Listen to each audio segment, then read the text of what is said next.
विवेक sir, बहुत बहुत शुक्रिया। थैंक यू वेरी मच कार्यक्रम में जुड़ने के लिए। विवेक सर, बैंकिंग स्टॉक्स को लेकर आपका अपना व्यू क्या है? क्योंकि बाजार में बहुत चर्चा है मॉनेटेरियम को लेकर। अब फिर ये पता लग रहा है कि 2 करोड़ तक अगर आपके पास लोन है, उसके ब्याज पे जो ब्याज है वो सरकार माफ कर रही है, जो बैंक के लिए ठीक नहीं है। पहले कुछ और बात थी, अब कुछ और बात है। ठीक है, मैं रिकवरी वाले पोर्शन पे तो बाद में जाता हूँ। ग्रोथ कहाँ से आएगी? क्या लोन बंटने के कुछ सिग्नल, ग्रीन शूज दिखने लग गए? क्या कॉर्पोरेट इंडस्ट्री अपने कॉर्पोरेट एक्सपेंशन के लिए पैसा ले रही है? क्योंकि सरकार ने तो कहा कि इस फाइनेंशियल ईयर वो नहीं करेंगे एक्सपेंशन। तो सरकार से बड़ी कंपनियां भी हैं कि जो ये कह देंगी हम इस साल एक्सपेंशन पे बहुत पैसा लगाने वाले हैं क्योंकि उनको सस्ता लोन मिल रहा है। तो मेरी बैंकिंग दो हिस्सों में है। पहला, एक तो पुरानी बुक्स को लेकर कंसर्न। दूसरा, क्रेडिट ऑफ टेक, जिसको हम कहते हैं कर्ज बांटना, क्योंकि वही उनका मेन कमाई का सोर्स है। वो कितनी स्पीड से बढ़ रहा है, उसके कितने ग्रीन शू आपको दिख रहे हैं? इन दोनों चीजों का सर जवाब मेरे को आपसे ही चाहिए। गुड मॉर्निंग डिम्पी जी और गुड मॉर्निंग सर। बाकी सबको भी गुड मॉर्निंग। पहले पोत तो देखो, मोदी जी की दाढ़ी व्हाइट कलर की है, एकदम सफेद है, मेरी काली है। और इनफैक्ट इस वीकेंड में मैं किसी से मिला था, मेरे सीनियर से, तो बोलता है विवेक आर यू डाइंग, हाँ। मतलब डाई लगाता है क्या? मैं कहा नहीं नहीं sir, I am not dying, I am alive still. बहुत बढ़िया। तो ओरिजिनल है, जितना भी है ओरिजिनल है।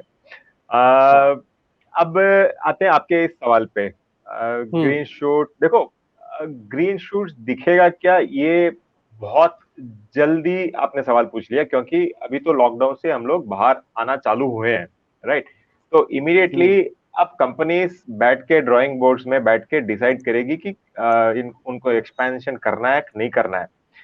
अब सरकार नहीं करेगी, उन्होंने कह दिया है, क्योंकि सरकार को एक और स्टिमुलस पैकेज लेके आना पड़ेगा। जो पहले आपने बात किए हुए हैं कि पहले जब हम्म। स्टिमुलस लेके आया था, कोई भी स्टिमुलस दे दो ना, अगर आप लॉकडाउन में घर पे बैठे हो, आपको बोल दे आपको फ्री में गाड़ी है, लेकिन वो गाड़ी चलाओगे कहाँ? तो वैसा हम्म। सिचुएशन था। अब क्योंकि लॉकडाउन खुल रहा है, अब सरकार को बहुत बड़ा स्टिमुलस लेके आना पड़ेगा, और मेरे हिसाब से वो लेके भी आएंगे, मुझे लगता है लेके आएंगे, क्योंकि अब इकोनॉमी को रिवाइवल, तो ये जितने भी दिक्कतें हैं बैंक की वगैरह, ये कब सॉल्व होगी, कब इनकी परेशानी दूर होगी? इनकी परेशानी दूर होगी जब इकोनॉमी वापस रीस्टार्ट हो जाए, लोगों के पास पैसा आना चालू हो जाए, लोग खर्चा करना चालू कर दे। और कुछ हद तक वो हमको ऑलरेडी दिख रहा है। इस बार का जो जीएसटी नंबर्स आया है, वो आप देखो, प्री कोविड लेवल्स जो बोल रहे थे, फरवरी मार्च का लेवल्स है, वो ऑलरेडी हमने टच कर लिया है, उसके आजू बाजू है। तो उससे पता चल रहा है कि हाँ, इकोनॉमी में एक्टिविटी चालू हो गई है, क्योंकि जीएसटी का जो नंबर आता है, वो आप समझ लो कि द फाइनल वर्ड है। उसमें पता चलता है कि हाँ, कितना टैक्स कलेक्ट हुआ, और टैक्स जब कलेक्ट होगा जब आप और मैं खर्चा करेंगे, या कंपनीज एक्सपेंशन करेगी, एक्सपेंशन नहीं, कंपनीज भी माल बेचेगी, तो वो पॉजिटिव दिख रहा है। दूसरा पॉजिटिव ग्रीन शूट जो दिख रहा है, वो है आपका ऑटोमोबाइल नंबर्स। ऑटोमोबाइल की बात हम लोग 2-3 शो के पहले कर रहे थे, 2-3 हफ्ते के पहले, लेकिन इस बार जो नंबर्स आए हैं, वो अगर आप देखोगे तो उसमें भी दिख रहा है कि ऑटोमोबाइल का सेल्स भी वापस चालू हो गया है। अब दिवाली भी आने हम्म। वाली है, तो हो सकता है ये हम्म। ट्रेंड चालू रहे। तो कंपनीज एक्सपेंशन यहां से करेगी, मुझे नहीं लगता इमीडिएटली करेगी, क्योंकि ये एक अनसर्टेन टाइम्स है। यूरोप में आज भी देखो, वापस फ्रांस लॉकडाउन में जाने की बातें कर रहा है, ग्रीस लॉकडाउन में जाने की बातें कर रहा है, वापस सेकेंड लॉकडाउन। तो ये कहाँ जाके खत्म होगा, ये किसी को आइडिया नहीं है, ना मुझे आइडिया है, ना वो कोई अगर बोल देता मुझे आइडिया है, तो वो एक्चुअली झूठ बोल रहा है, किसी को आइडिया नहीं हम्म। है क्या होगा करके। लेकिन क्योंकि लॉकडाउन इंडिया में खुल गया है, और सबसे बड़ी पॉजिटिव चीज इंडिया में ये है कि अपना जो मोर्टेलिटी रेट है वो बहुत कम है, और इसके कारण मुझे नहीं लगता है कि सेकेंड लॉकडाउन इंडिया में कभी आएगा। तो उसके कारण ये रिकवरी अगर जारी रही, तो हो सकता है 2-3 महीने में हमको आइडिया लग जाएगा कि क्योंकि ये ऑटोमोबाइल का नंबर भी 1 महीने का आया है, एटलीस्ट और 2 महीना ऐसे ही नंबर आए तो पता चलेगा कि हाँ, इकोनॉमी सही में रिकवरी हो रहा है। तो 2-3 महीना लगेगा इसको। बैंकिंग की दिक्कतें देखो, कम इमीडिएटली नहीं होने वाली है, हो सकता है फ्रेश एनपीएस आना चालू हो जाए। हम्म। और इसके लिए यही सलाह रहेगी कि जहां तक आप हो सके प्राइवेट बैंक्स में ही रहें, क्योंकि उनका जो भी रिस्क असेसमेंट रहता है लोन देने के पहले, उनका वो रिस्क असेसमेंट बेटर रहता है। और पीएसयू बैंकिंग में भी आज के दिन मतलब कोरोना के पहले जितने भी पिछले 4-5 साल में लोन्स गए हैं, वो हो सकता है कि थोड़ा बहुत असेसमेंट होके गया हो। तो बहुत बड़ी दिक्कत नहीं आएगी, लेकिन दिक्कत आ सकती है, पक्का आ सकती है, 101% आ सकती है। और एक और आपने सवाल पूछा, ये जो ब्याज पे ब्याज की छूट देने की बात कर रहे हैं, कोई बड़ी चीज नहीं है, मतलब ये कोई बड़ा अमाउंट नहीं रहेगा, इससे कोई बड़ा नेगेटिव, इनफैक्ट एसबीआई कार्ड के लिए बहुत बड़ा नेगेटिव होना चाहिए, वो मेरे पास आज भी होल्डिंग में है, लेकिन इतना बड़ा नेगेटिव नहीं है। मैं आपको एक उदाहरण देता हूँ, समझ लो आपने 1 साल का लोन लिया हुआ 1 लाख रुपया, और उसके ऊपर आपका हम्म। ब्याज बनता है 10,000 रुपया। ठीक है, आपने वो 6 महीने के लिए पोस्टपोन कर दिया। अब बैंक क्या पहले करने वाली थी कि 1,10,000 जो ड्यू है उस पे ब्याज लगाने वाली थी 6 महीने के लिए, अगर आपने डिले किया है। अब गवर्नमेंट क्या बोल रही है, हम ब्याज पे ब्याज नहीं लगाएंगे, मतलब 10,000 पे नहीं लगाएंगे, बाकी 1 लाख पे तो लगेगा। तो आप अगर कैलकुलेशन करोगे तो 10,000 पे ब्याज इतना बड़ी अमाउंट नहीं होने वाली, वो भी 2 करोड़ तक की है, तो आपको 1 लाख पे तो ब्याज देना ही है, क्योंकि वो आपका प्रिंसिपल है, ब्याज पे ब्याज नहीं लगेगा, तो वो छोटा अमाउंट रहेगा। मतलब वो सेस जो होता है ना, एजुकेशन सेस, टैक्स वगैरह लग के उसके बाद में सेस लगता है, वो सेस कभी भी छोटा अमाउंट रहता है, तो वो बड़ी दिक्कत नहीं रहेगी। इनफैक्ट एक तरीका है ये सुप्रीम कोर्ट को मनाने का कि हाँ हम लोग ब्याज पे ब्याज, मतलब गवर्नमेंट भी अच्छी दिख जाएगी, बैंक्स को भी अच्छा लगेगा, लेकिन कंज्यूमर को भी अच्छा लगेगा, लेकिन इससे कोई बड़ा नुकसान किसी को नहीं होने वाला है। तो इस कारण आप देखोगे कि बैंकिंग, इनफैक्ट बैंक निफ्टी ऊपर चल रहा है आपका, एसबीआई कार्ड स्टेबल है, क्योंकि ये एक पॉजिटिव न्यूज है। अगर वो लोग बोलते कि पूरा लोन पे नहीं हम लोग ब्याज लगाएंगे, तब नुकसान होता, तब 1,10,000 पे पूरा ब्याज नहीं लगता, तब बहुत बड़ा नेगेटिव होता है। यहाँ पे हम लोग बच गए। ठीक है, डन, इंटरेस्टिंग। मैं कुछ एक बैंक्स के आइडिया भी आपसे लूंगा अभी आगे चल के, लेकिन दो शेयर मेरी लिस्ट में आईटी के आए हैं। ब्रिजेश जी जरा आप टेक्निकली उसको देखिएगा। एक तो माइंड ट्री है, और एक शेयर मैं आपको और बताता हूँ जो मेरी लिस्ट में अभी भी आया है। पहले एक बार आप जरा माइंड ट्री देखो, फिर मैं आपको दूसरा शेयर भी बताता हूँ। ट्रेंड पॉजिटिव है माइंड ट्री में, और ये जहाँ तक मेरा आज का जो सत्र है, मैं उसमें अगर मैं देखूं तो माइंड ट्री ने शायद, जहाँ तक मेरा ख्याल है, 52 वीक टॉप भी बनाया है। 1373 का 52 वीक टॉप है, और आज के सत्र में भी 1354 के आसपास में ट्रेड कर रहा है। मजबूती है, और जिस हिसाब की मजबूती है, मेरे को लगता है कि आने वाले दिनों में आपको और नया टॉप देखने को मिलेगा। हाल फिलहाल में शॉर्ट टर्म के लिए ऐसे दो इंपॉर्टेंट सपोर्ट है, 1310 1315 के आसपास के बैंड का एक सपोर्ट है, और डीपर सपोर्ट की बात करूं तो लगभग 1265 के आसपास का आ रहा है। अब क्या इस लेवल पे बाइंग करनी चाहिए? मैं कहूंगा कि क्योंकि ओवरऑल अगर आप आईटी फील्ड को देखो, चाहे वो टीसीएस हो, चाहे माइंडट्री हो, या एनआईटी टेक, नाम शायद उसका अभी चेंज हो गया है, एससीएल टेक, ये कुछ मजबूत काउंटर है आईटी में, जो कि या इवन विप्रो या इन्फोसिस की कहूँ तो ओवरऑल पैक अगर आप देखेंगे तो आईटी में मुझे लगता है कि बाइंग देखने को मिलेगी।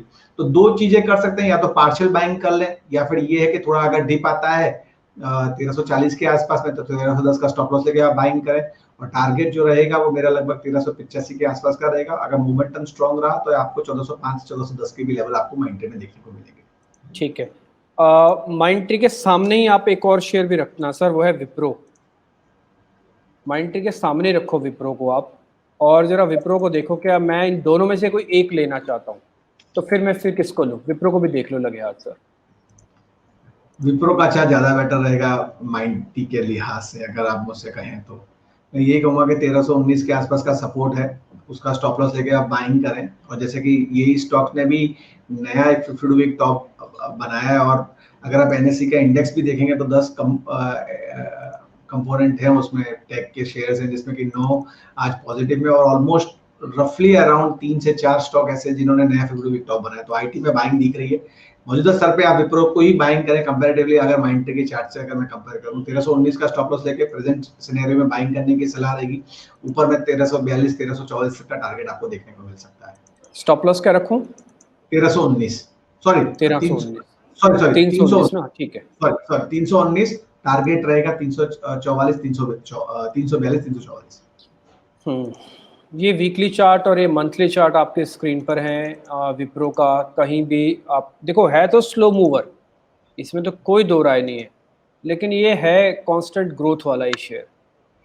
क्योंकि जब आप शेयर को, कई बार क्या होता है ना, हम लेते हैं तो हम बहुत छोटा उसके आसपास दाएं बाएं चीज़ें देखते हैं, लेकिन लेने से पहले मेरे को लग रहा है कि उसका पूरा चेकअप करवा लो, उसका मंथली वीकली आवरली सब देख दाख लो, और जहां आपका डाउट है वहां एक्सपर्ट से पूछ लो कि भाई मेरे को तो ऐसा प्रॉब्लम है, या ये चीज़ दिख रही है, ये चीज़ हो रही है।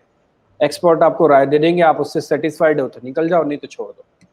कंफ्यूजन के साथ कुछ लेना ना। मेरे को लग रहा है कि माइंट्री और विप्रो में अगर आप कुछ रखना चाहते हो, माइंट्री का चार्ट भी खराब नहीं है। सेम मंथली चार्ट में माइंट्री का भी आपके सामने रख सकता हूँ, आप जरा देखिएगा, इसको भी देखिएगा,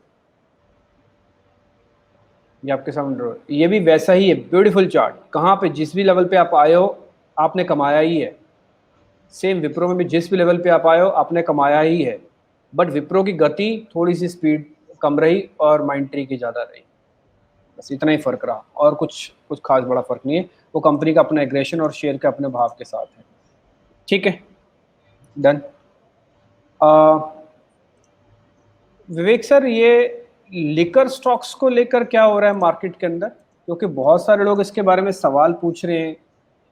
भाई इस देश में अगर लॉकडाउन में सबसे पहला कोई प्रोडक्ट खुला वो तो लिकर स्टॉक्स ही थे, मतलब लिकर ही था वो। दूसरा, इसका तो इनइलास्टिक डिमांड होता है।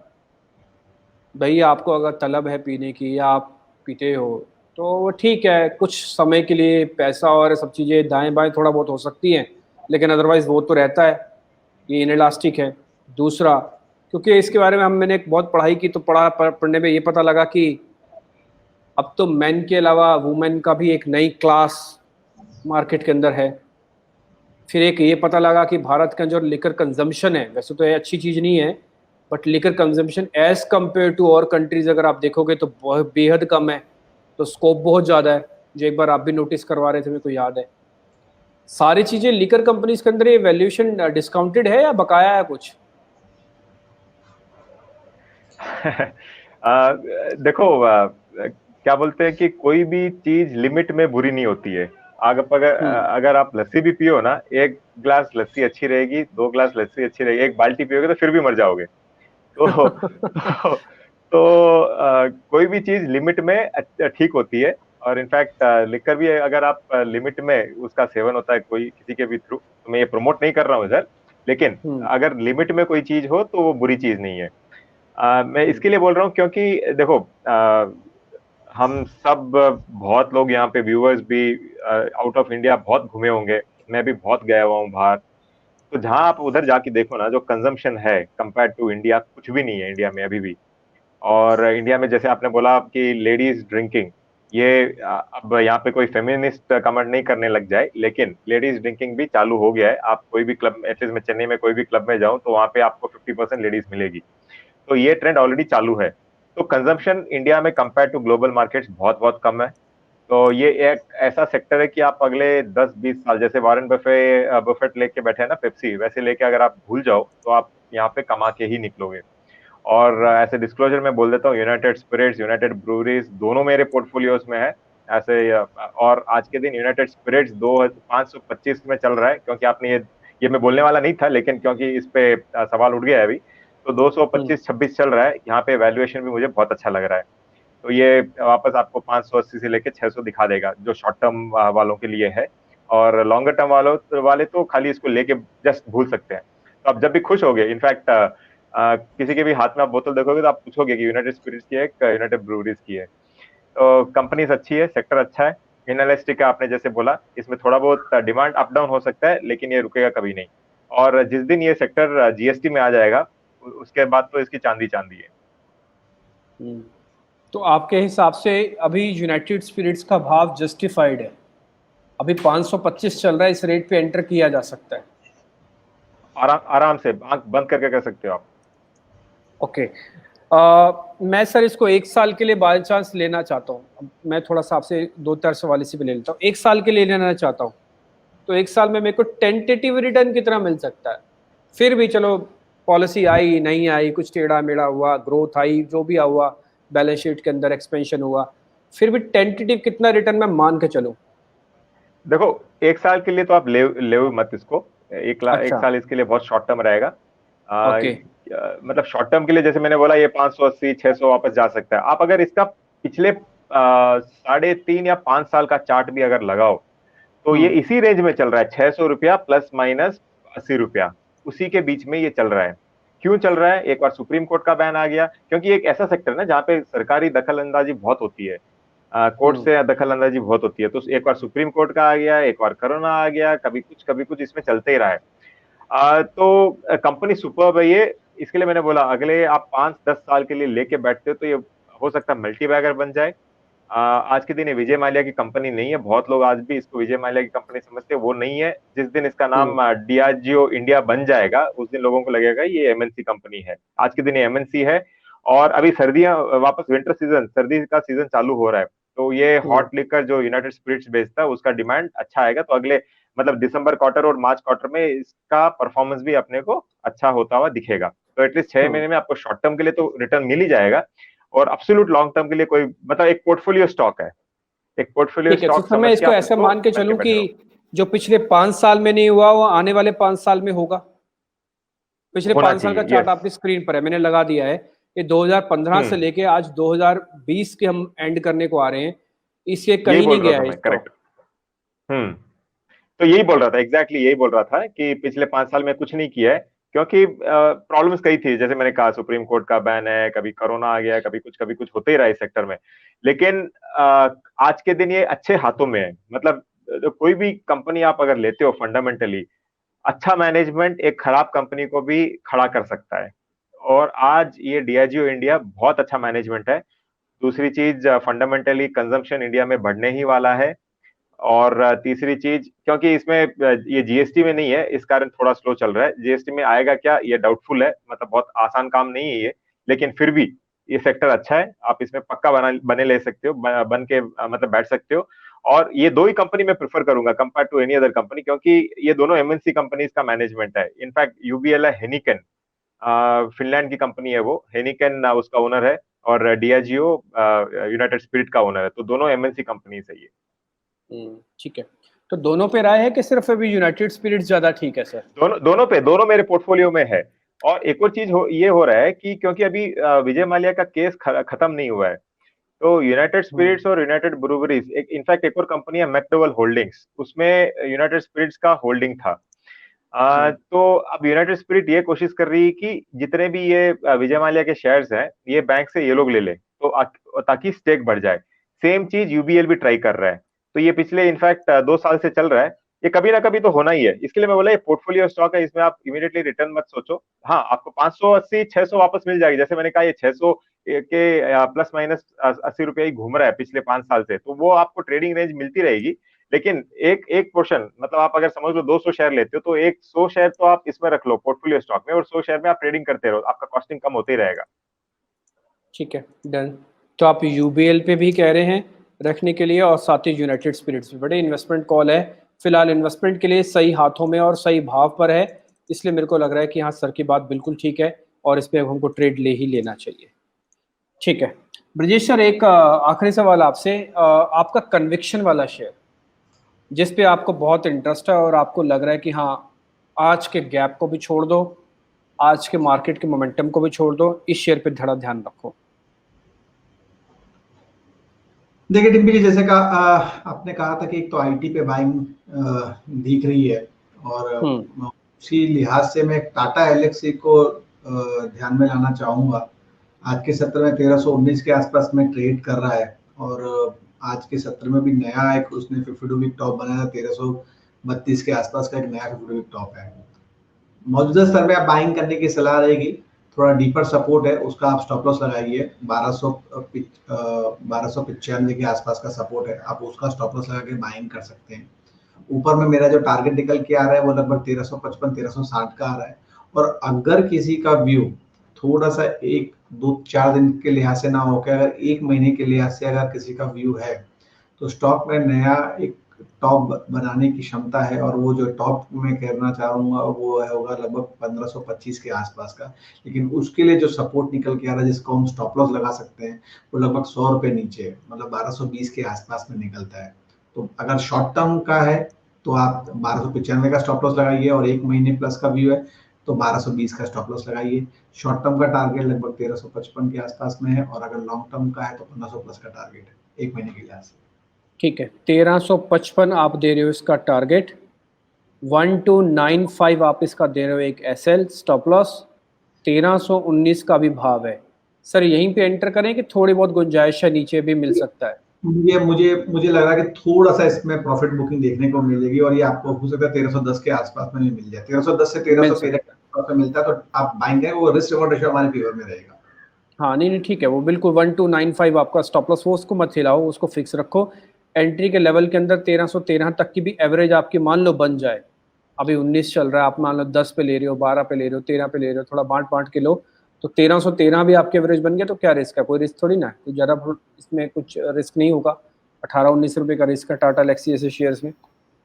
ठीक है डन सर। 1355 का टारगेट है, 1295 का स्टॉप लॉस है, 1313 की एवरेज बना लेना। अभी 1319 चल रहा है, तो ये शेयर हो गया ब्रजेश जी की तरफ से। 1 से 2 दिन के लिए इसको थोड़ा ध्यान रखा जाए। ब्रजेश सर बहुत बहुत शुक्रिया आपका, thank you very thank you, much आज थैंक कर यू, मुझे, थैंक यू वेरी मच। इस बीच एक और टेक्निकल एनालिस्ट मेरे साथ जुड़ रहे हैं, नितिलेश जी, उनसे हम बातचीत करेंगे और कुछ टेक्निकल बेसिस पर जो भी शेयर्स मिल रहे हैं या जो शेयर आपके होंगे या जो आपके सवाल होंगे वो उनसे हम पता करेंगे। और फंडामेंटल बेसिस पर, फंडामेंटल तो क्या मतलब तर्क के बेसिस पर अगर कोई शेयर हमको मिलता है तो हमको विवेक जी देते हैं और उनसे हम वो बातचीत करके ले रहे हैं। ठीक है, विवेक जी के पास मैं एक बार वापस आता हूँ और एक दो शेयर जरा उनसे और पता करता हूँ कि मार्केट के अंदर क्या इन शेयरों पर भी ट्रेड लिया जा सकता है क्या अभी भी। विवेक सर, बहुत चर्चा चल रही है आईटीसी को रखने की। काफ़ी सारे लोग ये कह रहे हैं कि आईटीसी को हम एज एन इन्वेस्टमेंट ट्रेड रखना चाहते हैं क्योंकि इसके अंदर पुल बैक भी नहीं हुआ, ये शेयर चला भी नहीं और धीरे धीरे करके अपने पोर्टफोलियोज को भी बदल रहा है। शेयर वाला हिस्सा धीरे धीरे आने वाले दिनों में कम होगा। क्या मैं आईटीसी को भी अपने पोर्टफोलियो में जगह दे सकता हूँ या नहीं? देखो, अगर आप इसमें दो चीज है। पहले तो जो इन्वेस्ट कर रहा है, मतलब जिसको भी निवेश करना है, वो एक माइंड फ्रेम बना ले कि वो क्या टाइम फ्रेम के लिए बना के रखा है, मतलब लेगा शेयर को। अगर कोई सोचे हाँ भाई अगले मैं इसको पोर्टफोलियो स्टॉक, तो कभी भी क्या होता है कि पोर्टफोलियो स्टॉक आपका अगर लस्सी है तो ट्रेडिंग आपकी मलाई है, तो लस्सी पे मलाई मारना जरूरी है, तो ट्रेडिंग भी जरूरी है और इन्वेस्टमेंट भी हम्म। जरूरी है, ऐसे समझ लो आप। तो अगर ओके। आपको लस्सी के रूप में लेना है तो इसको पोर्टफोलियो स्टॉक बना के पक्का ले सकते हो, 101% ले सकते हो, क्योंकि ये एक इवॉल्विंग कंपनी है, बहुत बड़ी कंपनी है। देखो यहाँ से डबल ट्रिपल इमीडिएटली होना इसका मतलब पॉसिबिलिटी नहीं है, क्योंकि शायद 2.5 लाख या 3 करोड़ 3 लाख करोड़ का इसका मार्केट कैप आज के दिन, तो ये 6 लाख करोड़ की कंपनी बनने में बहुत टाइम लगेगा इसको। तो कंपनी सॉलिड है, पोर्टफोलियो डाइवर्सिफाई कर रही है। हो सकता है फ्यूचर में ये सिगरेट बिजनेस को कंपनी से अलग करके उसको रीलिस्ट कर दे, मतलब अलग से लिस्ट कर दे, तो ये सब वैल्यू एडिशन आगे चल के हो सकता है। टाइम लगेगा, काफी टाइम लगेगा। लेकिन इसमें एक और चीज ये है कि आपको देखना पड़ेगा कि इसका अपॉर्चुनिटी लॉस क्या होगा। देखिए एक जमाने में रिलायंस, अब मेरे को डेट्स बराबर याद नहीं है, लेकिन शायद 2007 से वो करीबन 2016 या 17 तक कहीं नहीं मूव हुआ था। जैसे मैंने अभी यूबीएल यूनाइटेड स्पिरिट्स की बात की थी, 5 साल से कहीं नहीं मूव हुआ है। वैसे ही यूनाइटेड स्पिरिट्स कहीं, सॉरी, रिलायंस कहीं नहीं मूव हुआ था। तो ये पिछले 5 साल से आपको नेगेटिव रिटर्न ही दे रहा है आईटीसी, एटलीस्ट यूनाइटेड स्पिरिट्स आपको पॉजिटिव दे रहा है फिर भी। तो ये नेगेटिव रिटर्न दे रहा है। अगले ये 3 साल में होगा, 5 साल में होगा, नहीं मालूम है। इसके लिए आप अगर पोर्टफोलियो स्टॉक बना के बैठ के इसको लेके भूल सकते हो तो लीजिए, नहीं तो मत लीजिए, क्योंकि ये आपका पेशेंस पक्का टेस्ट करेगा। और फंडामेंटली भी मैं इसको बहुत बहुत बढ़िया कंपनी नहीं मानूंगा। आप थोड़ा बहुत क्वांटिटी लो, जब भी ये पोर्टफोलियो में चेंजेस करे, सिगरेट बिजनेस को अलग करे। आप 220 में भी लोगे तो आप गलत नहीं होगे, लेकिन 170 में लेके हो सकता है ये 150 रुपया भी जा सकता है। तो थोड़ा बहुत केयरफुल भी रहना पड़ेगा यहाँ पे। ठीक है, यानी कि अपने माइंड में ये रखें कि हम 170 पे खरीदने वाले, हम बहुत समझदार नहीं है। हो सकता है 150 वाले पे भी समझदारी वाले लोग आ जाएं और हो सकता है उससे थोड़ा और नीचे भी आ जाए। तो कई लोगों में ऐसा होता है ना कि अरे देखो यार तुमने तो 200 पे लिया, तुमको तो पता ही नहीं चलता, 170 पे लेना चाहिए, तो देखो अब हम एंट्री कर रहे हैं, या नहीं भी बोले किसी को तो मन ही मन अपने आप से खुश हो रहे होते हैं, देखो हमने तो 170 रुपये का लिया हुआ है। तो अगर कोई 170 रुपये का भी लेना चाहता है आईटीसी, तो ये गलत फहमी ना रखे अपने माइंड में कि वो बहुत सस्ता ले रहा है, हो सकता है 150 भी मिल जाए, ऐसा रखो दिमाग में। लेकिन पोर्टफोलियो का शेयर है तो उसकी डेफिनेशन फिर अलग होती है। पोर्टफोलियो का शेयर है तो कम से कम 2-4 साल दो, बिजनेस पे ट्रस्ट करो, उसकी मैनेजमेंट पे ट्रस्ट करो, उसकी पॉलिसीज पे ट्रस्ट करो, उसकी बैलेंस शीट का बैकग्राउंड पे ही आगे फ्यूचरिस्टिक ग्रोथ बनाओ, तो बहुत सारे फिर उसके नियम और कायदे हैं, वो आपको मानने ही पड़ेंगे अगर आप उसको पोर्ट, या तो फिर आओ ही मत, जब अगर आ गए तो फिर भाई सब कुछ मानो, ठीक है। तो ये तो आपको फिर मानना पड़ेगा, और ये भी मान के चलना कि 150 हो जाएगा, जैसे हम एसबीआई पे भी कहते हैं कि एसबीआई वही आए जिसको ये पता है कि हाँ 150 एसबीआई भी आ सकता है, ऐसी आईटीसी भी 170 पे वही आए जिसको ये पता है कि मेरा पोर्टफोलियो का शेयर 150 भी आएगा तो मेरे को दुख नहीं होगा, मेरे मेरे पेट में कहीं शायद दर्द वर्द ना आए, ठीक है। तो इस चीज को थोड़ा सा ध्यान रखा जाए, डेफिनेशन भी अलग है। अच्छा सर, एसआईपी कर सकते हैं क्या? काफी सारे लोग बोल रहे हैं कि एसआईपी वाले स्टॉक्स हैं, तो क्या आईटीसी उस कैटेगरी में भी आता है? मैं कहां तक एसआईपी इसके अंदर करता जाऊं, 0 तक या 150 तक ही?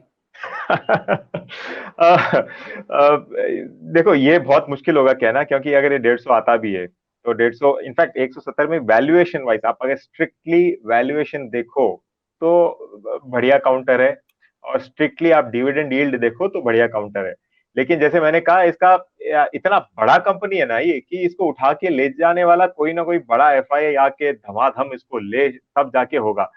हम लोग 100 200 1000 5000 शेयर लेके इसको कहीं हिला कर, मतलब 10 पैसे से भी नहीं हिला सकते हैं, ये चक्कर है। तो आप एसआईपी लो, मेरे हिसाब से ये 170 प्लस और माइनस 20 रुपए के अंदर आप एसआईपी करते रहो, और अगर ये 150 तोड़ता है तो एक बार एसआईपी भी स्टॉप कर दो, और उसके बाद में अगर मतलब बाउंस बैक जब हो तब आप एसआईपी करो। तो खाली 20 रुपया प्लस माइनस आप समझ लो 150 से लेके 200 के अंदर तक, इस बीच में है, तब तक आप एसआईपी करते रहो, हो सकता है आपको रिटर्न्स मिल जाएगा।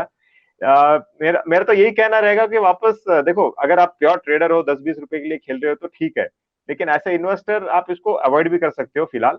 जब ये 190 200 तोड़ के सस्टेन करके, इनफैक्ट इसका अच्छा एक लेवल है 208 रुपया, फंडामेंटली 208 रुपए के ऊपर ये सस्टेन करे, तो आप जैसे मैंने कहा, आप 220 में भी लोगे ना तो आप नुकसान नहीं करोगे, इनफैक्ट आप रिग्रेट नहीं करोगे। लेकिन 200 में लेके कई लोग आज 30 रुपया माइनस में बैठे हैं, उनको तो दुख होता ही है ना फाइनली। तो जब तक इसका लेवल्स क्लियरिटी नहीं आ जाए, कोई क्लैरिटी नहीं मिल जाए, तब तक आप अवॉइड कर लो, और एसआईपी लेना छोटा सा क्वांटिटी करते रहो, बस बहुत बहुत छोटा क्वांटिटी। ठीक है, डन सर।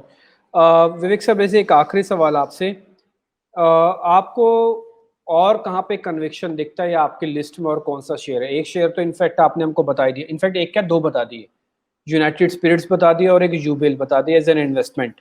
आप कह रहे हैं कि इन दोनों को तो रखो आप, इसके अलावा और आपकी कन्विक्शन कहाँ पे आके ठहर रही है? डिम्पी जी, मंदी का हो तो वो भी चलेगा सर, मतलब जरूरी नहीं है कि तेजी का ही हो। हाँ हाँ, तो इनफैक्ट एक तो मैं सबको यहाँ पे थोड़ा केयरफुल रहने को कहूंगा, क्योंकि आज ये मार्केट इनफैक्ट नीचे डाउन जाने वाला था। मैंने आर्टिकल मेरे वेबसाइट पे लिखा था फ्राइडे की मंडे हो सकता है डाउन जाए, और गांधी जी ने उस दिन बचा लिया, नहीं तो फ्राइडे हो सकता है बहुत बड़ा डाउन जाता है, क्योंकि ट्रम्प को कोरोना हो गया है। अब आज ये इसके लिए ऊपर जा रहा है मार्केट कि ट्रम्प साहब को रिकवरी अच्छी चल रही है, और हो सकता है डिस्चार्ज भी हॉस्पिटल से मिल जाए। अब मेरा दिमाग, देखो मैं भी ट्रम्प का सपोर्टर ही हूँ, जैसे मैंने आपको पहले भी कहा है, लेकिन मेरा सवाल ये है कि इस उम्र में, वो कोई यंग तो आदमी है नहीं, इस उम्र में 4 दिन के अंदर किसका कोरोना ठीक हो जाता है? तो वहां क्या चल रहा है क्या नहीं चल रहा है कोई आइडिया नहीं है। अगर कोई भी न्यूज वापस नेगेटिव आई कि ट्रम्प इज नॉट वेल, या फिर वापस हॉस्पिटल में जाना पड़ा, देखो अमित शाह को कितनी बार जाना पड़ा, तो वापस अगर जाना पड़ा तो ये मार्केट वापस यू टर्न मार सकता है। तो इसके लिए आप केयरफुल रहो, पोजीशंस लाइट रखो, इधर बहुत ज्यादा मत लो। और यहाँ आने के पहले मैंने एक कंपनी नोट किया हुआ था, और जैसे ही मैंने आपके शो में लॉग इन किया वो 15 रुपया बढ़ गया।